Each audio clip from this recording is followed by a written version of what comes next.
இந்த ஆடிக்கு நம்ம சென்னை சில்க்ஸ்ல up to 50% off combo offer, uniform sari collections எல்லாம் சேர்ந்து சேவிங்ஸும் பிளாஸ்ட், கலெக்ஷன்ஸும் பிளாஸ்ட்.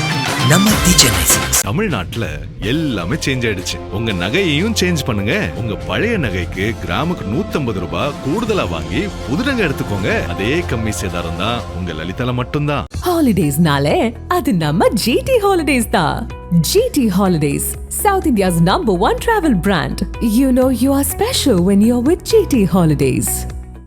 நீங்கள் என்ன வெறும் ரீல்ஸ் போடுறதுக்கும் இன்ஸ்டாகிராமில் வர்றதுக்கும் வீடியோ போடுறதுக்கும் ஸ்டோரி வைக்கிறதுக்கு மட்டுமே இந்த அரசு கிடையாது. இந்த மாதிரியான முக்கியத்துவமான வழக்குகளில் பிற்படுத்தப்பட்ட இஸ்லாமியர்களுக்கான இடஒதுக்கீடு வழங்கலாம் அப்படின்னு சொல்லக்கூடிய அரசு ஆணை இன்னைக்கு ரத்து செய்யப்பட்டிருக்கு. இது எவ்வளவு பெரிய முக்கியத்துவமான வழக்கு. இவ்வளவு பெரிய முக்கியமான வழக்கை பற்றி முதலமைச்சர்கிட்ட கன்சல்ட் பண்ணிருக்கோமா இல்லையா? பிற்படுத்தப்பட்ட சமூகங்கள்லேருந்து இஸ்லாத்துக்கு போனால் அவங்களுடைய நிலை வேணா மாறும், சமூக நிலை வேணா மாறும். ஆனால் அவங்களோட பொருளாதார நிலை மாறினா மாற மாட்டேங்குது. அதுக்காக தான் இடஒதுக்கீடு. ஒருத்தரை ராவுத்தர் முஸ்லீமாக மாற்ற முடியாது. அதுதான் சார் சொன்னேன். ராவுத்தர் மயிலேறும் ராவுத்தர்னு சொல்றாங்கல்ல, மயிலேறும் ராவுத்தர் கந்தர் அலங்காரத்தில் அந்த பாடல் வருது. கலாபத் தனி மயிலேறும் ராவுத்தனேன்னா அழகிய மயிலின் மீது ஏறி பயணிக்கும் ராவுத்தனே அப்படின்னு வராங்க. இஸ்லாத்துக்கு போகும்போது என்ன பண்ண சோஷியல் ஸ்டேட்டஸ் மாறிடுது. என்னைக்கா இருந்தாலும் வாடா போடவனை கூட்டவன், ஜாதி சொல்லி இழிவுபடுத்தினவன், இஸ்லாமியரா மாறினவன் பாய் தானே சொல்றான், வாங்க பாய் போங்க பாய் தானே சொல்றான். அதுதான் சங்க பரிவாரங்களுக்கு பெரிய பிரச்சனையா இருக்கு. அப்ப இஸ்லாமிய சமூகம் வீதிக்கு பெரிய போராட்டத்தை போராடிட்டு தானே இருக்காங்க. நேற்று கூட மனிதநேய மக்கள் கட்சி சென்னையில போராடி இருக்காங்களே. தமிழ்நாடு முழுக்க போராட்டங்கள் நடந்துக்கிட்டு தானே இருக்கு. இப்போ எப்படி இஸ்லாமிய மக்கள் போராடி பெற்ற அந்த உரிமையை, இடஒதுக்கீடு உரிமையை நீ கேள்விக்குள்ளாக்கிட்டாங்கல்ல. இது இந்த கையாளாகத்தானம் தானே, இவங்களோட அரசோட கையாளாகத்தானம் தானே இப்படி நடந்து போச்சு. நக்கீரன் நேயர்களுக்கு வணக்கம். நம்முடன் இணைந்திருக்கும் சிறப்பு விருந்தினர் சென்னை உயர்நீதிமன்ற வழக்கறிஞர் திரு துரையருள் சார். வணக்கம். வணக்கம். சமீபத்தில் ஒரு வழக்கு, அதனுடைய தீர்ப்புங்கிறது இஸ்லாமிய சமூகத்தில் ஒரு பெரிய கொதிநிலையை ஏற்படுத்தியிருக்கு. அந்த மக்கள் சார்பாக முதல்ல இந்த வழக்கு என்ன அப்படின்னா, ஒரு இந்துவிலிருந்து இஸ்லாமியராக மாறக்கூடிய ஒருத்தருக்கு அந்த இஸ்லாமிய சட்டம், அந்த MBC BCM இதன் அடிப்படையில் இடஒதுக்கீடு கிடையாது அப்படின்னு நீதிமன்றம் சொல்லியிருக்கிறது.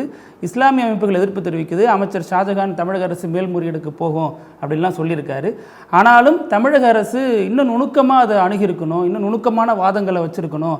இது பாஜகவோட அஜெண்டாவுக்கு இணங்கி போகிற மாதிரி ஆயிடுச்சு. பாஜக தான் மதமாற்ற தடை சட்டத்தை ஊக்குவிப்பாங்க. அது மாதிரியே இந்த தீர்ப்பு வழங்குறதுக்கு காரணமே தமிழக அரசு சரியான வாதத்தை வைக்காதது தான் அப்படின்னு திமுக உள்ளிட்ட கட்சிகள் இதை கடுமையாக கண்டிக்கிறாங்க. உண்மையிலேயே அது என்ன நடக்குது, என்னதான் இந்த தீர்ப்பு சொல்ல வருது சார்? அதில் ஓரளவுக்கு உண்மை இருக்குது. அவங்க எல்லாரும் வைக்கிற குற்றச்சாட்டில் உண்மை இருக்குது.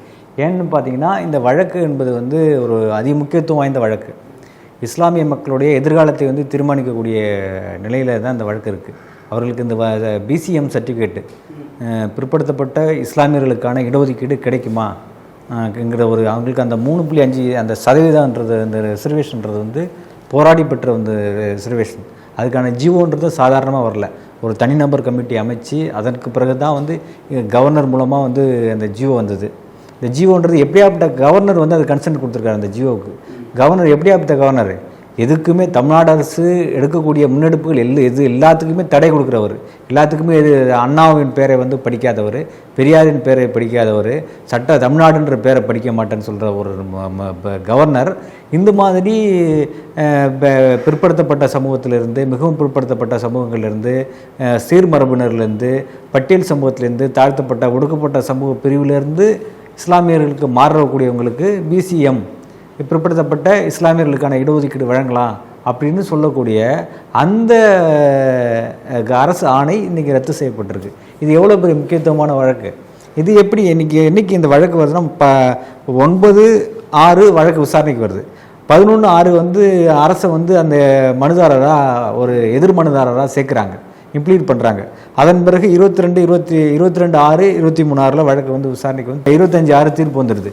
இந்த 23/6 22/6 23/6 வழக்கு விசாரணைக்கு வந்தது தான் அடிஷனல் அட்வொகேட் ஜெனரல் அப்பியர் ஆகிறார். இந்த இவ்வளோ பெரிய முக்கியமான வழக்கை பற்றி முதலமைச்சர்கிட்ட கன்சல்ட் பண்ணியிருக்கணுமா இல்லையா? அந்த இஸ்லாமியர்களோட இடஒதுக்கீடே பாதிக்கப்படக்கூடிய ஒரு சூழலில் இருக்கும்போது இது இப்போ நீங்கள் முதலமைச்சர்கிட்ட கன்வே பண்ணியிருக்கணும்ல. இப்படி ஒரு சிக்கல் இருக்குது, இந்த வழக்கை எப்படி நடத்துறது அப்படின்னு பேசணும்ல, கலந்தாலோசிக்கணும்ல. ஒரு டிஸ்கஷனே இல்லாமல் இவங்க பாட்டுக்கு என்ன பண்ணியிருக்காங்க, வெறுமனே ஒரு அடிஷனல் அட்வொகேட் ஜெனரல் வச்சு இந்த வழக்கு நடத்தியிருக்காங்க. ஏன் இந்த வழக்கை யார் அப்பியர் ஆகிருக்கணும்னு பார்த்தீங்கன்னா, எல்லாரும் நீதிமன்றத்தில் உள்ள எல்லா வழக்கறிஞர்கள் என்ன சொல்கிறாங்கன்னா, அட்வொகேட் ஜெனரல் அப்பியர் ஆகிக்கணும், அரசனுடைய தலைமை வழக்கறிஞர் வந்து அப்பியர் ஆகிக்கணும் அப்படின்றாங்க. இதை பற்றி வந்து உச்சநீதிமன்றத்தில் உள்ள மூத்த வழக்கறிஞர்களோட கலந்தாலோசிச்சிருக்கணும். இது போராடி பெற்ற இடஒதுக்கீடு, இதை வந்து நீர்த்து போக வச்சிடக்கூடாது அப்படின்னு சொல்லிட்டு முதலமைச்சர், சட்ட அமைச்சர், லா மினிஸ்டர்லாம் என்ன பண்ணிகிட்டு இருந்தாங்க. இவ்வளோ பெரிய சிக்கல் வரும்போது இதுக்கு வந்து டீட்டெயிலாக கவுண்டர் ஃபைல் பண்ணணும் அப்படின்னு சொல்லியிருக்கணும். முதலமைச்சர்கள்ட்ட கலந்தாலோசிச்சிருக்கணும், சட்ட அமைச்சரோட கலந்தாலோசிச்சிருக்கணும், ஒரு மிகப்பெரிய அமைச்சரவை கூட்டத்தை கூட்டியிருக்கணும். இது எதுவுமே செய்யாமல் இவங்க பாட்டிலே வந்து ஒரு அடிஷ்னல் அட்வொகேட் ஜெனரலை வச்சு 2 நாளில் வழக்கம் வந்து நடத்தி முடிச்சிட்டாங்க. இதுக்கான கால அவகாசத்தை கேட்டுக்கணும்ல. அரசியலமைப்பு சட்டம் 1925 படி யார் வேணாலும் எந்த மதத்தை வேணாலும் பின்பற்றலாம் அப்படின்னு சொல்லிட்டு இருக்கு. அப்படி இருக்கும்போது இந்த சமூக பிரிவுலேருந்து உள்ளவங்க வந்து இன்னொரு சமூகத்துக்கு போனால் அதுக்கு வந்து அவங்களுக்கான அந்த உரிமையை அனுபவிக்க முடியாதுன்னு சொன்னால் என்ன நியாயம்? அப்படி கேட்க முடியாது இல்லையா? இன்னொரு விஷயம் என்னன்னு பார்த்தீங்கன்னா, இந்த பிற்படுத்தப்பட்ட சமூகங்கள்லேருந்து இஸ்லாத்துக்கு போனால் அவங்களுடைய நிலை வேணால் மாறும், சமூக நிலை வேணால் மாறும். ஆனால் அவங்களோட பொருளாதார நிலை மாறினா மாற மாட்டேங்குது. அதுக்காக தான் இடஒதுக்கீடு. இந்தியாவை பொறுத்த மட்டும் இடஒதுக்கீடு என்பது வர்க்கமும் சாதி ஒன்றோடு ஒன்று பிணைஞ்சி இருக்குன்றாங்க இல்லையா? அதுதான் அதில் வந்து சிக்கலாக இருக்குது. இவ்வளோ பெரிய அதி முக்கியத்துவமான வழக்கை வந்து ஏனோதானோன்னு இந்த அரசு நடத்துறது வந்து எந்த விதத்தில் நியாயம்? தமிழக அரசோட அரசாணையே அரசியலமைப்புக்கு முரணாக இருக்குன்னு நீதிமன்றத்தில் நீதிபதிகள் அமர்வு சொல்லுது. அதுதான் அப்படி சொல்கிற இந்த வழக்கை வந்து இவ்வளோ வந்து சர்வசாதாரணமாக நடத்திட்டாங்களே அப்படின்றது தான் எல்லாருடைய வருத்தமாக இருக்குது. இந்த அரசு வந்து வருத்தமாகவும் கண்டனமாகவும் கோபமாகவும் இருக்கிறதுக்கு என்ன காரணம்னா, சிறுபான்மை மக்களுக்கு நான் எப்போதும் துணை நிற்பேன் அப்படின்னு சொன்ன முதலமைச்சர் வந்து இந்த வழக்கில் எப்படி வந்து இங்கே என்ன வெறும் ரீல்ஸ் போடுறதுக்கும் வெறும் இன்ஸ்டாகிராமில் வர்றதுக்கும் வீடியோ போடுறதுக்கும் ஸ்டோரி வைக்கிறதுக்கு மட்டுமே இந்த அரசு கிடையாது. இந்த மாதிரியான முக்கியத்துவமான வழக்குகளில் எப்படி காவிரி பிரச்சனை வந்துச்சு, மேகதாது பிரச்சனை வந்துச்சு, அதுக்கப்புறம் இந்த சிக்கல் வந்திருக்கு. இதில் இவங்க எப்படி நடந்துக்கிறாங்க? ஏற்கனவே பக்ரீத்துக்கு வந்து ஆடு வெட்டக்கூடாது மாடு வெட்டக்கூடாதுன்னு சொல்ல போது இந்த அரசு வந்து எப்படி நடந்துக்குச்சு? எதுவுமே செய்யாமல் அமைதியாக நீங்கள் வந்து பாராமுகமாக இருக்கிறது தான் வந்து சிறுபான்மை மக்களோட. சில இஸ்லாமியர்களை கைது பண்ணப்போ கூட அமைச்சர் ஷாஜகான் சொல்லியிருந்தார், இது வந்து அப்படிலாம் கைது பண்ணவங்களை விடுவிக்கப்பட்டிருக்காங்க, அது மீறி இந்த வழக்கு அடுத்த கட்டத்துக்கு போகும், தமிழக அரசு அதை எடுத்துகிட்டு போவாங்க அப்படின்லாம் சொல்லியிருந்தார். ஆனாலும் அந்த ஒரு சர்ச்சையும் அப்படியே தான் இருக்குது. இல்லை, அதுதான் சொல்கிறேன். இது எவ்வளோ பெரிய ஒரு கான்ஸ்டியூஷன் ரிலேட்டடான இஷ்யூ. இந்த மக்களோட வாழ்வாதாரம் அதில் இருக்குது. ஏன்னா பெரும்பான்மையான இஸ்லாமியர்கள் வந்து பெரிய பணக்காரர்கள்லாம் கிடையாது, எல்லாருமே வந்து வாழ்வாதாரத்துக்காக போராடக்கூடிய நிலையில் இருக்கிறாங்க. அதுக்காக தான் வந்து இந்த ஜியோன்றது ஒரு நபர் கமிட்டி அமைச்சு இப்படி வந்து யாராருக்கெல்லாம் வந்து எந்தெந்த சமூக பிரிவுலேருந்து வந்தால் அவங்களுக்கு பிசிஎம் கொடுக்கலாம் அப்படின்னு சொல்லிட்டு அந்த ஜியோ வந்து வரப்பட்டது. அதுக்கப்புறம் தான் 2024 தான் வந்தாங்க. இந்த வழக்கு போடப்பட்ட இந்த 2028 ஜியோ வந்து 2024 இந்த ஜியோ வந்ததுக்கப்புறம் தான் நிறைய பேருக்கு வந்து இந்த வாய்ப்பு கிடைச்சிட்டு இருக்கு. சர்டிஃபிகேட் கிடைக்கிறது மூலமாக அவங்களுக்கு வந்து இடஒதுக்கீடு மூலமாக வேலை வாய்ப்பு பெறுறாங்க. அந்த சூழல் இருக்கும்போது இந்த வழக்கை எப்படி இந்த அரசு அணுகிக்கணும், யாரெல்லாம் கலந்து ஆலோசிச்சிருக்கணும்? அட்வொகேட் ஜெனரலும் அமைச்சரவையை கூட்டி சட்ட அமைச்சரும் முதலமைச்சரும் கலந்து பேசினாங்களான்னா இது வரைக்கும் பேசவே இல்லையே. இது இவ்வளோ சிக்கல் நடந்து போச்சு இல்லை. இது வரைக்கும் விஜய் வந்து முதலமைச்சர் வந்து சட்ட அமைச்சரோடையோ அட்வொகேட் ஜெனரலோட நேராக வந்து பேசி இந்த சம்பவத்தில் என்ன நடவடிக்கை எடுத்தீங்க, எப்படி இந்த வழக்கு தோற்று போணுச்சுன்னு கலந்து பேசியிருக்காங்களா? பேசலையே. இது எவ்வளோ பெரிய தவறு. சிறுபான்மை மக்களோடு என்றைக்கு நான் துணை நிற்பேன். அமைச்சர் ஷாஜகான் சொல்கிறாரு, நாங்கள் அது அடுத்த கட்டமாக அந்த வழக்கு எடுத்துகிட்டு போவோம், இன்னும் மேல் நீதிமன்றங்கள் நிறைய இருக்குது. இல்லை, சும்மா சொல்கிறது வேற. அதுக்கு நான் என்ன அவங்க கிரவுண்ட் ஒர்க் பண்ணுறாங்க, என்ன கிரவுண்ட் ஒர்க் பண்ணுறாங்கன்னு ஒன்று இருக்கு இல்லையா? அதாவது வந்து இந்த வழக்கு என்பது வந்து நிறையா செய்திகள்லாம் இருக்குது. ராவுத்தரும் வந்து மரைக்காயரும் வந்து திருமணம் பண்ணிக்க மாட்டாங்க அப்படின்ற வார்த்தைகள்லாம் இருக்குது. எனக்கு தெரிஞ்ச நண்பர்களோட அப்பா அம்மாவே ராவுத்தர் மரைக்காயராக இருக்காங்க. ராவுத்தர்னு மயிலேறும் ராவுத்தர்னு சொல்லிட்டு கந்தர் அலங்காரத்தில் பாடலே இருக்குது இல்லைங்களா? அதாவது மயிலேறு ராவுத்தர்னா முருகன் எப்படி முஸ்லீம் ஆக முடியும் அப்படின்ற கேள்வி இருக்குல்ல. முருகன் மயிலேறும் ராவுத்தர்னா குதிரை ஏற்றம் செய்யக்கூடியவங்கள ராவுத்தர்னு அழைக்கப்பட்டிருக்காங்க, குதிரை பயிற்றுனர்களை ராவுத்தர்னு அழைக்கப்பட்டிருக்காங்க. சரிங்களா? கடலோடி வாணிபம் செய்யக்கூடியவங்க தான் மரைக்காயர்னு சொல்கிறாங்க. இது பிறப்பின் அடிப்படையில் வரல அப்படின்னு இஸ்லாமியர்கள் சொல்கிறாங்க. அதாவது வந்து இந்த தீர்ப்பில் வந்து நிறைய விஷயங்கள் கூடிடப்பட்டது. அதில் என்ன முக்கியமாக ஒரு விஷயம் சொல்கிறாங்கன்னா, குரான் தீர்ப்புக்கு குரான் கட்டளைக்கு எதிரானது இது, சில பிரிவுகளை முன்னேறியவை பிற்படுத்தப்பட்டவைன்னு சொல்கிறத குரானே ஏற்றுக்கல. இல்லை, அது வந்து குரான் வந்து எங்கே உள்ள படைக்கப்பட்டது? அரபு நாடுகள்லேருந்து குரான் வந்து வந்தது, தமிழ்நாட்டிலேருந்து வரல, இந்திய சமூகத்திலேருந்து வரல. இங்கே இருக்கவங்க யாரும் தமிழ்நாட்டில் இருக்கக்கூடிய இஸ்லாமியர்கள் யாரும் அரபு நாடுகள்லேருந்தும் ஐரோப்பிய நாடுகள்லேருந்து வந்தவங்கள. இங்கே இருக்க குப்பனும் சுப்பனும் மாணிக்கமும் ராமசாமியும் முனுசாமியும் தான் வந்து இன்றைக்கி அப்துல் காதராகவும் அப்துல் வஹாப்பாவும் மாலிகாவும் பிலாலாவும் இருக்கிறாங்க. இவங்க யாரும் வந்து அரபு நாடுகள்லேருந்து வந்தவங்க கிடையாது. இவங்க யாரும் துருக்கியர்கள், துலுக்கர்னு சொல்கிறது துருக்கியர்னு சொல்கிறாங்க, யாரும் துருக்கி நாட்டிலேருந்து வந்தவங்க இல்லை. இங்கே உள்ள இஸ்லாம் மாணவர்கள் தானே தவிர இவங்க யாரும் வந்து இஸ்லாமியர்கள் கிடையாது. இஸ்லாம் மதத்தை ஏற்றுக்கொண்டு கடைபிடிக்கிறாங்க. இந்த குரான்லேயே என்ன சொல்கிறாங்கன்னா, நீங்கள் வந்து இந்த ஒரு சமூகத்தில் பிறந்துட்டீங்கன்றதுனாலே நீங்கள் முஸ்லீம் ஆகிட முடியாது. அந்த நபிகள் நாயகர் சொன்ன அந்த மத நம்பிக்கைகளை வந்து நீங்கள் பின்பற்றினால் மட்டும்தான் நீங்கள் வந்து முஸ்லீமாக இருக்க முடியுமே தவிர நீங்கள் வெறுமனே வந்து ஒரு இஸ்லாமிய குடும்பத்தில் பிறந்தனாலே நீங்கள் இஸ்லாமியராக இருக்க முடியாதுன்னு சொல்கிறாங்க. அந்த ராவுத்தர், லப்பைன்னு சொல்கிறவங்க யாருன்னு பார்த்தா, லப்பைன்னு சொல்கிறவங்க ஆசிரியர்கள்னு சொல்லியிருக்கு. ஆசிரியர்களாக இருந்தவங்க தான் லப்பைன்னு அழைக்கப்படுறாங்க.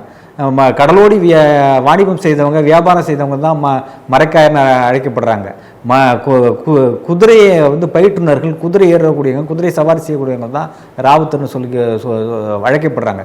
இப்படி இருக்கும்போது அதெல்லாம் பிறப்பின் அடிப்படையில் வந்து சொல்கிறதுலாம் வந்து அந்த சமூக மக்களுக்கு அது வந்து ரொம்ப வித்தியாசமாக தெரியுது. இதே நீதிமன்ற அமர்வு இன்னொரு கருத்தையும் சொல்லுது, இந்த பிறப்பால் சாதி தீர்மானிக்கப்படுவதை போல தான் முஸ்லீம் சமூகத்தில் பிறந்த ஒவ்வொருத்தவங்களும் ராவுத்தர் அப்படி இல்லைன்னு இஸ்லாமியர்கள் சொல்கிறாங்க. அப்படி வந்து எந்த இடத்துலையுமே வந்து இஸ்லாம் மார்க்கம் அப்படி சொல்லவே இல்லை அப்படின்னு அவங்க சொல்கிறாங்க. இல்லை, ஒருத்தரை ராவுத்தர் முஸ்லீமாக மாற்ற முடியாது.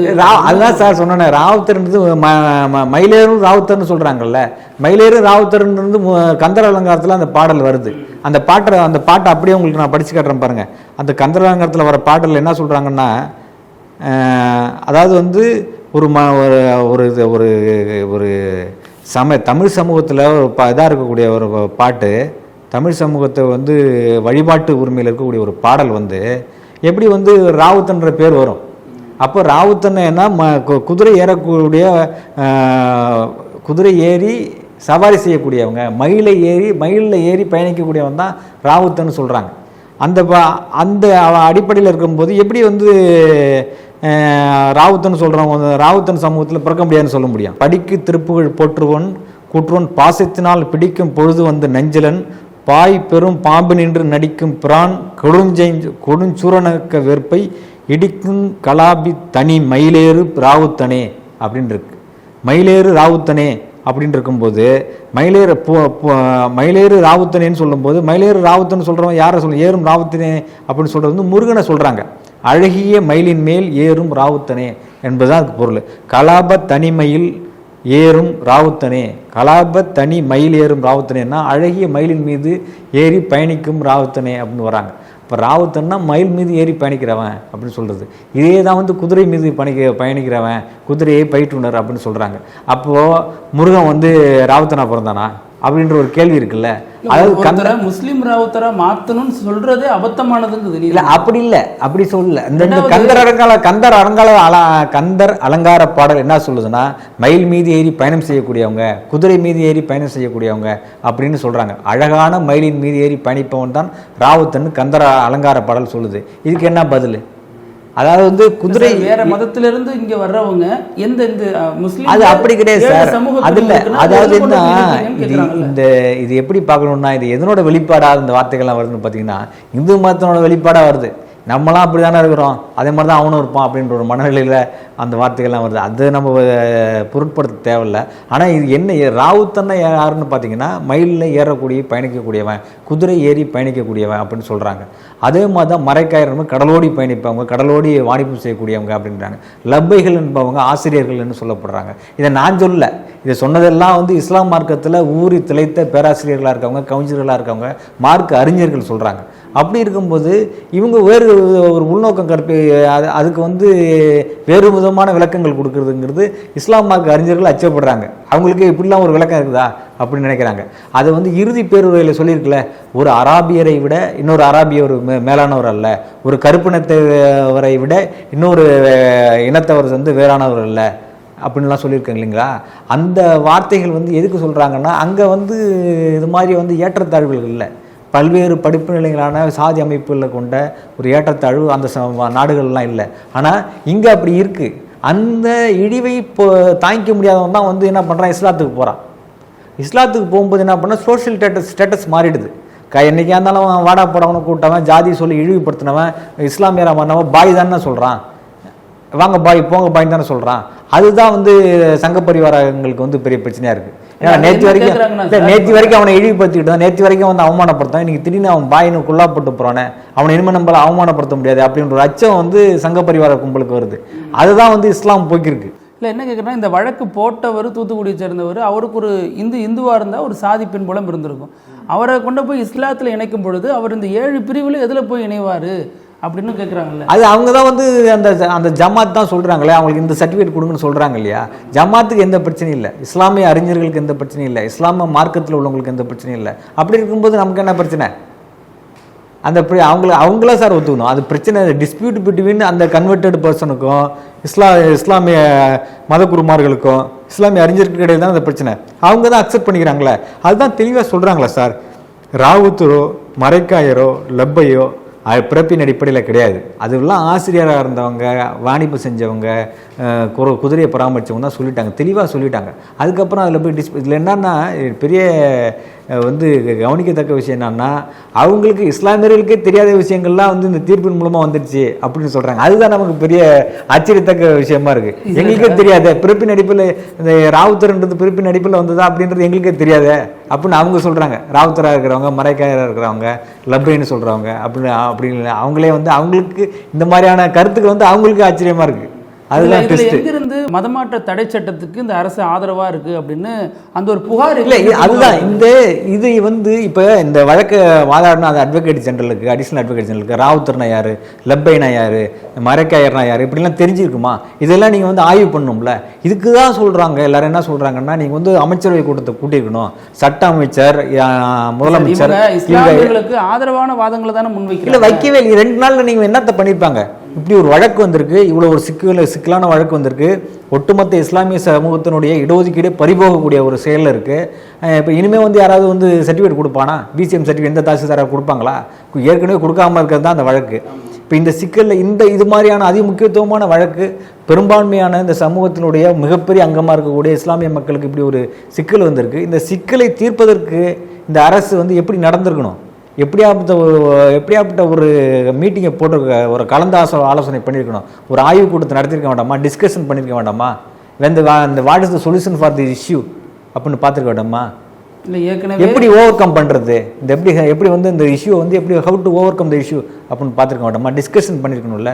அப்படியே இல்லைனா நீங்கள் வந்து சுப்ரீம் கோர்ட்லேருந்து ஒரு சீனியர் அட்வொகேட்டை கொண்டு வந்து இந்த வழக்கை வந்து வாதிட்டு இருக்கணும். எதுக்கோ சுப்ரீம் கோர்ட்லேருந்துலாம் அட்வொகேட் கொண்டு வராங்களே. இல்லை விஜய் வழக்குக்கு வந்து சுப்ரீம் கோர்ட்லேருந்து அட்வொகேட் வந்தாங்க, ஆதவ அர்ஜுனா வழக்குக்கு சுப்ரீம் கோர்ட்லேருந்து அட்வொகேட் வந்து அப்பியர் ஆனாங்க.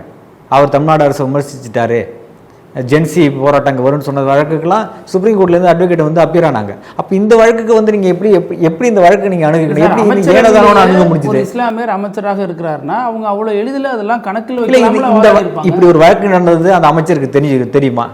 இப்போ எது வேணாலும் பேசலாம். அந்த சம்பந்தப்பட்ட வழக்கறிஞர்கள், அரசு வழக்கறிஞர்கள் கூட அந்த இருந்தவங்க இந்த வழக்கை வந்து அரசுக்கிட்ட இதை பற்றி அவங்க டிஸ்கஸ் பண்ணாங்களா அப்படின்ற ஒரு கேள்வி இருக்குல்ல. இதுக்கெல்லாம் என்ன தெரியும்? நீங்கள் வந்து ஒரு இஸ்லாமிய மக்கள் தானே, இவங்க என்ன அவங்களுக்கு எது வேணாலும் நடந்தால் பரவாயில்ல அப்படின்னு நினச்சிக்கிட்டு இந்த ஜியோ கொண்டு வந்தது முந்தைய அரசு அப்படின்ற ஒரு பாராமுகத்தில் நடந்துக்கிட்டாங்களா? இல்லை இந்த வழக்கத்தை பற்றி எதுவுமே தெரியாமல் இந்த ஒவ்வொரு வழக்கும் வந்து சமூகத்தில் பிரதிபலிக்கும்.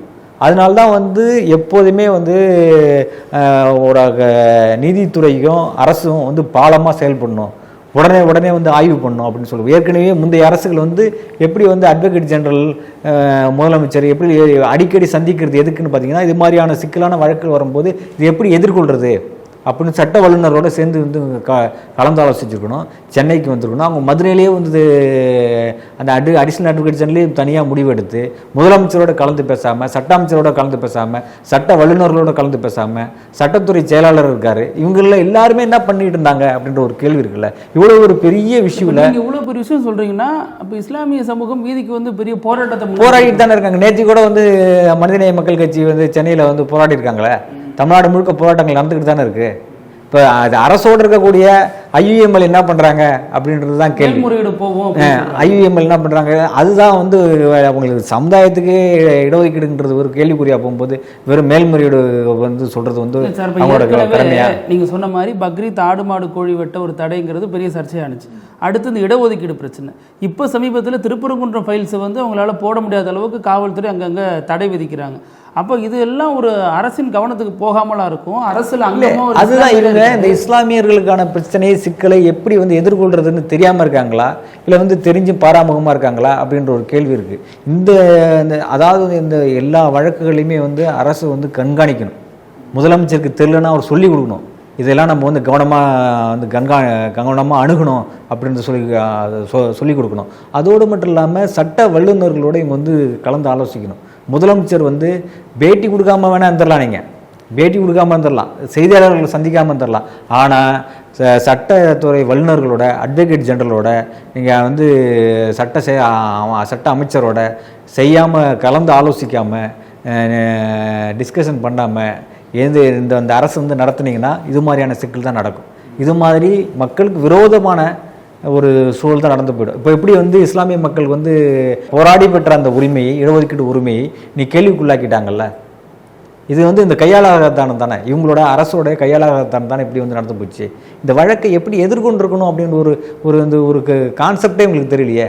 ஒவ்வொரு வழக்கையும் எப்படி எதிர்கொள்ளணும் ஒரு ஸ்ட்ராட்டஜி இருக்கு இல்லையா. இவங்களுக்கு என்ன இந்த இதில் என்ன ஸ்ட்ராட்டஜி இவங்க வந்து கொண்டு வந்தாங்க, எந்த உச்சநீதிமன்ற தீர்ப்புகள் எடுத்து வந்து வாதாடினாங்க? சார், வாதத்தை சரியாக வைக்கல அப்படிங்கிற விமர்சனம் பண்ணால் வைக்கலாம். ஆனால் அரசு எதுக்கு எதிராக இருக்குது? மதமாற்ற தடை சட்டம் அரசு எதிராக இருக்குன்னா ஆதரவாக இருந்திருக்கணும்ல. நீங்கள் அரசு எதிராக இருக்குன்னு யாரும் சொல்லவே இல்லையே. நீங்கள் இதில் அதிகமான மோடி அரசின் மதமாற்ற தடை சட்டத்தை ரகசியமாக இம்ப்ளிமெண்ட் பண்ணுறாங்க. இல்லை, இவங்களுக்கு இது என்னன்னே தெரியல. இப்போ ஒரு பெரிய காமெடி என்னன்னா, அப்பெல்லாம் தெரிஞ்சு செஞ்சுருந்தா பரவாயில்ல சார், அப்படி வந்து மதமாற்ற தடை சட்டத்துக்கு இவங்க ஆதரவாக இருக்காங்கன்னு தெரிஞ்சிருந்தால் பரவாயில்ல. இப்படி ஒரு வழக்கு நடந்தது என்பது விஜய்க்கு தெரியுமா?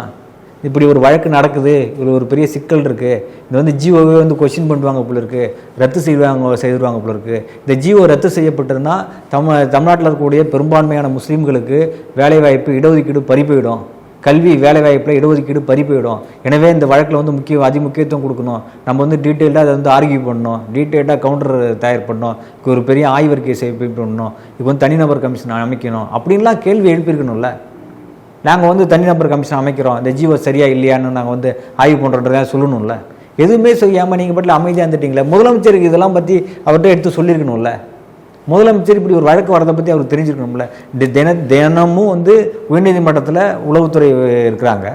எல்லா அந்த ஐபியிலேருந்து எல்லா விதமான உளவுத்துறையும் நீதிமன்றத்தில் இருக்குது. என்னென்ன வழக்கு வருதுன்னு அரசுக்கு வந்து ரிப்போர்ட் பண்ணிக்கிட்டே இருப்பாங்க.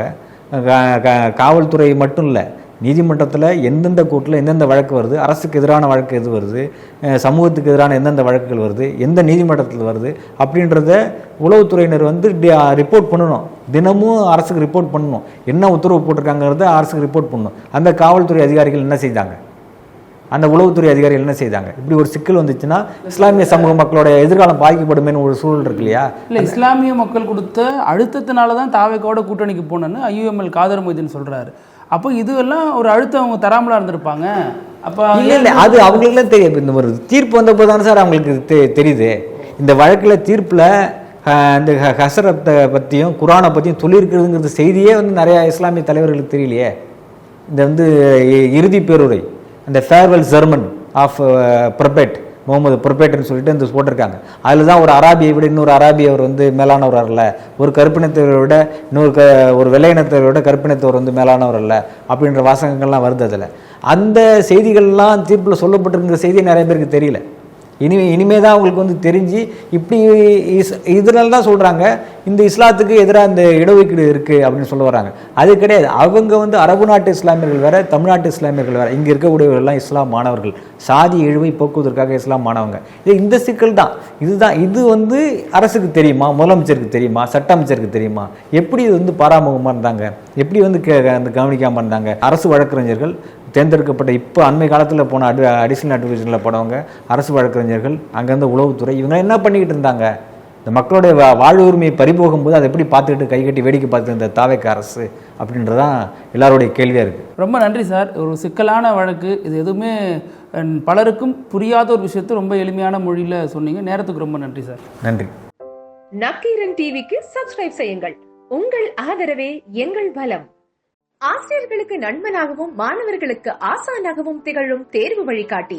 ஒவ்வொரு பாடத்திற்கும் அனுபவமிக்க ஆசிரியர்களின் துல்லியமான தெளிவான விடைகள். CNC இருக்கு, தேர்வு பயம் எதற்கு? இது தீரன் பப்ளிஷிங் ஹவுஸ் விற்பனை வெளியீடு.